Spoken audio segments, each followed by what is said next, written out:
This channel does not promote any violent, harmful, or illegal activities. All content provided by this channel is meant for an educational purpose only. প্রয়োজনীয় কাজ সেরে মাসির সঙ্গে অষ্টম শ্রেণীর ছাত্রী তার দিদিমার বাড়িতে ফিরছিল, কিন্তু বাসে কখন এই অভিযুক্ত যুবক উঠেছে তা আদৌ তারা লক্ষ্য করেনি। চলন্ত বাসে, যাত্রীবাহী বাসে কিছু দূর যাওয়ার পরই আচমকাই এই যুবক ছাত্রীটির গলায় কোপ দিতে শুরু করে এবং মুহূর্তের মধ্যেই, অর্থাৎ বাসে যারা ছিল, যাত্রীরা ছিল, তারা কিছু বুঝে ওঠার আগেই চলন্ত বাস থেকে লাফ দিয়ে বেপাত্তা হয়ে যায় এই অভিযুক্ত যুবক। 1 মিনিটের মধ্যেই ঘটনাস্থলে, অর্থাৎ বাসের মধ্যেই ছাত্রীটি মৃত্যুর কোলে ঢলে পড়ে। জানলা সাইড থেকে চেপেই গাড়িতে দেখে ছুরি চালাচ্ছি, গাড়ির কাছ থেকে গলাতে দামে ওর কলার হাতটাকে পকেটকে ধরলাম না, তুমি ছুরি চালাচ্ছি কেন, তোমার কী করলো, তোমার কী করলো, আয় করে বলতে বলতে ওই সাইড দিয়ে ওই দরজাতে বেরিয়ে পালিয়ে গেলো, পেঁচিকা দরজা দিয়ে ছুটি বেরিয়ে পালিয়ে গেলো। হ্যাঁ, আমি ওই ছেলেটাকে চিনি, বাবু শেখ। কাছেটা বসেছিল আর পেঁচুটা ও ছিল, দেখে নেই, ওরা জানে না যে ওই পাশে চেপে আছে। কে চেপে আছে? ওই ছেলেটা দিয়ে পেঁচু দিয়ে জিয়ে গলাটাকে পেঁচুকা ছিটা চেপে দিয়ে এধারে গলাটাকে কাচিয়ে দেখুন, ও আমার ভাইটা ধরেছে, ও মামা কাজ করো, ও মামা মাছ করো, ও মামা মাছ করো, মেরু না গো, মামা মেরু না করেছে, ও কেটে দিয়ে পেঁচুকার ইচ্ছা ইয়ে দিয়ে বেরিয়ে বাড়ি পালিয়ে গেছে। হ্যাঁ, গিয়ে দিয়ে পালিয়ে গেছে পেঁচু।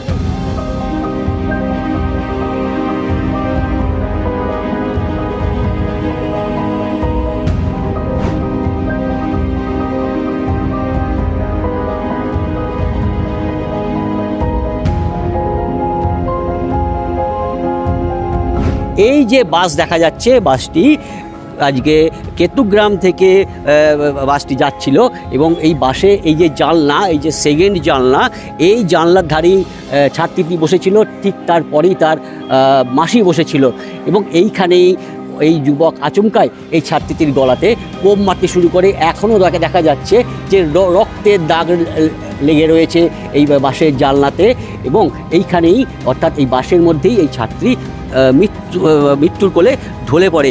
ছাত্রীটি 1 মিনিটের মধ্যে, অর্থাৎ সে কিছু যে করবে, সে সাহায্যের জন্য সে যে কিছু বলবে, সেটাও কিন্তু এই ছাত্রী সেই সুযোগ পায়নি। এমনভাবেই এই যুবক এই ছাত্রীটিকে গলায় কোপ মেরেছে। পরিবারের তরফ থেকে বলা হচ্ছে যে এই ছাত্রীটিকে এই অভিযুক্ত যুবক নানাভাবে উত্ত্যক্ত করত, এমনই কিন্তু পরিবারের তরফ থেকে দাবি জানানো হচ্ছে। বাসটিকে ইতিমধ্যে কেতুগ্রাম থানায় আনা হয়েছে, মৃত ছাত্রীটিও কেতুগ্রাম থানাতেই রয়েছে। অভিযুক্ত যুবক পলাতক। কেতুগ্রাম থানার পুলিশ ইতিমধ্যে ঘটনা তদন্তে নেমেছে।